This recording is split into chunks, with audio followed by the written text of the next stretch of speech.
د دې دغه مشر طارق جمیل کتاب زما سره پروت دی، که تاسو غوښتئ سبا به یې زه درته راوړم. ملفوظات ما سره اوس ملفوظات کې لیکلي دي، وایي الله تعالی په جنت کې اخته دی خټې کوي، داسې وایي خدای کدایانې کاږي، کلنګ وي، په خټو اخته دی، خښتې لګوي، پردې جوړي، دا هر غړي داسې وایي یہ سب کچھ اپنے ہاتھ سے کر رہا ہے. دا هر څه په خپل لاس باندې خدای کوي، دا هر غړي وایي چې خدای ته د تجسیم عقیده لري، عقیده یې د مجسمه و ده. خدای جلهو خټې کوي، وایي خدای کدایانې کاږي، کلنګ وي. دا یې عام سړی نه دی، دا یې مشر دی. د دغه طارق جمیل بیان پر دغه ټلیفونانو اوس هم ستا داسې وایي سب صحابہ کو کافر کہنے سے آدمی کافر نہیں ہوتا. وایي که ټول صحابو ته سړی کافر وایي، په دې سړی نه کافر کېږي. دا عقیدې ګرده د چا څه اخیستې دي؟ روافظو شیګانو څخه.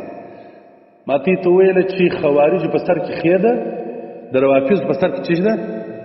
دواړه چې سره یو ځای کې باره چیش نه جوړېږي؟ تبلیغي.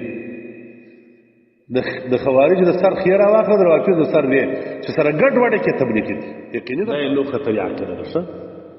د کافرانو چې ځان ته نږدې کړي دي، امریکا غږ نه ورته کوي، اسرائیل غږ نه ورته کوي، مارتول مرکزونه یې دولې خلاص دي. ما دلې نه پرېږدي. موږ په چمن کې واده و، د شیخ فضل محمد صاحب واده و، زموږ مدرسې شیخ صاحب سپین ږیری و، نو یوازې زه په ورا بوتلم، ورته به د خلکو سره مجلس کې بل څوک یې نه دی ویولی، سپین ږیری چې ورستم هلته نو هغه حاجي صاحب ګډ و چې موږ کښېنستو، بارو داسې جماعت راغلی و، دې یو کیسه ګرده کړي، هر تبلیغي چې ورته کښېني راغی د یو کفري ملک سیاد کې، بارو داسې په موږ په دشتو بیابان کې روان و، لار رسورکه سو په یو ځنګله کې، بارو داسې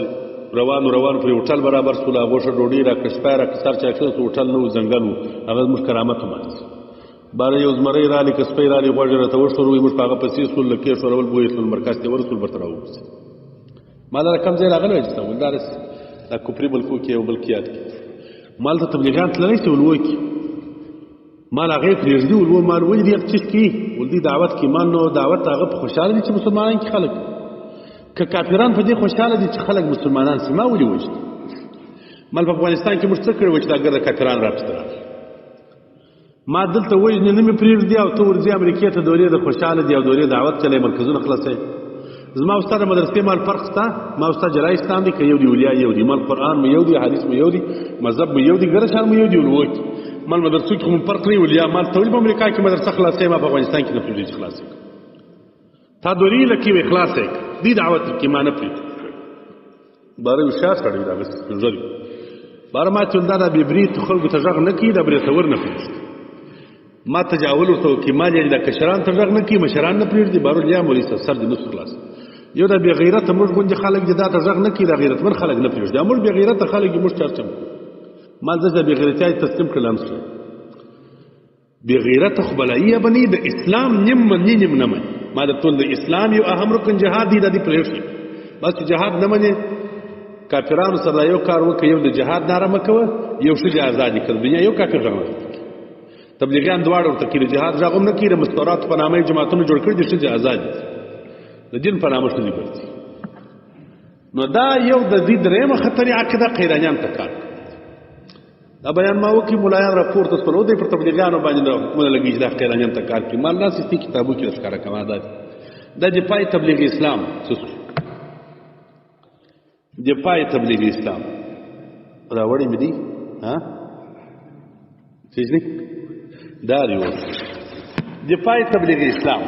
دا په دې دفاع تبلیغ اسلام کې په دغه اول سر په 14مه صفحه کې په دې ابتدا کې دا خبره دي دا چې وړولې داسې لیکي حضرت مولانا الیاس صاحب کی تحقیقی رائے کچھ قیدانی میرے کام سے لفٹ پڑی ہے په خپل زمانه کې مولانا الیاس صاحب ویل دا مولانا شبیر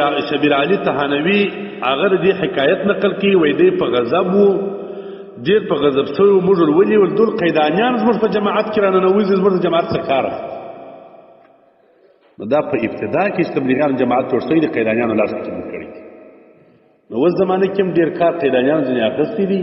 دا یو بله خطري عقیده ده چې دا د ختم نبوت خلاف عقیده ده چې دې کار ته نن سبا تبلیغ په جامع کې خلک دی نور چې ګوري دا خود دا مې د دې هغه شان درته وښول چې د دې بنیادي خطا وي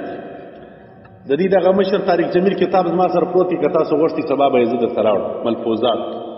ما سره اوس ملفوظات کې لیکلي دي وایي الله تعالی په جنت کې اخته دی خټې کوي داسې وایي خدای کدایانې کاږي کلنګ وي په خټو اخته دی خښتې لګوي پردې جوړي دا هر غړي داسې وایي یہ سب کچھ اپنے ہاتھ سے کر رہا ہے دا هر څه په خپل لاس باندې خدای کوي دا هر غړي وایي چې خدای ته د تجسیم عقیده لري عقیده د مجسمه و خدای جلوه خټې کوي وایي خدای کدایانې کاږي کلنګ وي دا یې عام سړی نه دی مشر دغه طارق جمیل بیان پر دغه ټلیفونانو اوس هم داسې وایي سب صحابہ کو کافر کہنے سے آدمی کافر نہیں ہوتا وایي که ټول صحابو ته سړی کافر وایي په دې سړی نه کافر کېږي دا عقیدې ګرده د چا څخه اخیستې دي روافظو شیګانو ما ته ته ویله چې خوارجو په سر کې ښې ده د روافظو په سر کې چې ده دواړه چې سره یو ځای کې باره چې نه جوړېږي تبلیغي د خوارجو د سر ښې راواخله د روافظو د سر وې چې سره ګډ وډه کې تبلیغي دي یقیني درته وایم دا د اوس زمانې تبلیغیان زما والله العظیم په ستا قسم مې درته ویل مخکې مې درته ویل چې ما د دې ګوره مشران درته یاد کړل چې هغه ښه خلک وو زما د شخصي کن ما به دې ویل نو د دې مشران سپک ګڼلی او زموږ بعضې ملګري دي پر مشران لګېږي ما ته هېچا خوند نه راکوي مشران یې ښه خلک وو بنیاد د تبلیغ پر ښه طریقه ایښودل شوی دي اوله ورځ ښه طریقه روانه وه د ډېر عمر پر تبلیغیان ښه روان وه خو اوس چې زموږ تاسو د علاقو تبلیغیان زمینم که پاکستان دي که افغانستان هغه دغه دي چې د خوارجو ښې د روافظو دی خوارجو د روافظو ګډې عقیدې کې دي پیدا کولې هغه تبلیغي پیدا کولی شي ګوري بیا درته وایم خبر به رابل سر خلاص کړو یو عوام خلک دي په دې تبلیغیانو کې به اوس هم عوام ډېر ښه خلک وي خوارکیان هغه به په دا نیت ورسره روان وي زه لمونځ زده کوم داسې خلک یي زه ګرده نه یادوم زه هغه خلک چې د دې پوه خلک دي ملایان دي جماعت یې نشري د دې کار وکړي ورته دا مشران یې یادوم د هغوی یې دغسې دي خوارجو ښې د روافظو ډېر راواخله تبلیغي ځینې جوړېږي بس دا یې کار دا د مشرانو ته کې په عوامو کې جوړ خلک وه غتاوتلي وه هغو ته زه دا وایم چې ورسره ځه مه ګناهګاره یې دا سم جماعت نور دته نه وایم چې ته هم د هغه خر یې چې د خوارجو د ښې د روافظو د دې څه جوړ دته وایم چې ته ګناهګاره یې چې ورسره ځې د جماعت مور سره ځي ورته خلک مور ته ښه لهذا دا مې تبلیغیانو مختصر تاریخ درته ذکر کړي ما سړی زه به یو مودودیان لم درته ذکر کړم هغه نه و د دې بنیاد راځي شور شوی دی فی الحال پاکستان کې د ریوند په نامه باندې یو مشر دی یو مرکز دی دا ریوند تاریخ وګورئ ریوند دا د هغه سړی دی چې اول یې حجت دین اسلام ته راوړی ابن راوندی وګورئ د کتابو کې ستا په د نوراز کې تراځي شراکت کې بیا زه درته ښیم پر خپل ځای هغه درته ښیم دا نوم د داسې چا نوم دی چې هغه مسلمان نوم نه دی دوی د ځان لپاره مخترع کړي دي ریونډیان هم ورته وایي تبلیغیان هم ورته وایي څوک جبریان ورته وایي هره معنا چې راخلي هغه د هغه معنا نو د سره یې سم وه خو په پای کې اوس ګمراهي دي